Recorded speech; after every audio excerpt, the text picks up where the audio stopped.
ప్రభువైన యేసుక్రీస్తు నామములో సహోదరి సహోదరులకు వందనాలు. ఈరోజు దేవుని వాక్యం.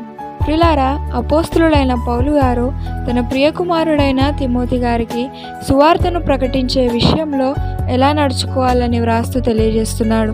2 తిమోతి 2వ అధ్యాయము 15వ వచనము. దేవుని ఎదుట యోగ్యునిగాను సిగ్గుపడనక్కరలేని పనివానిగాను సత్యవాక్యమును సరిగా ఉపదేశించు వానిగా నిన్ను నీవే దేవునికి కనుపరుచుకొనుటకు జాగ్రత్త పడుము. ఇదిగో తిమోతి, నీవు సువార్తను ప్రకటిస్తున్నప్పుడు ఇదిగో దేవుని ఎదుట యోగ్యునిగాను సువార్త విషయంలో సిగ్గుపడకుండా మంచి పనివానిగాను దీనత్వముతో సాత్వికముతో సత్య సువార్తను సరిగా అందరికీ అర్థమయ్యే విధములో ఉపదేశించువానిగా నిన్ను నీవే జాగ్రత్త పడుము అని తెలియజేస్తున్నాడు.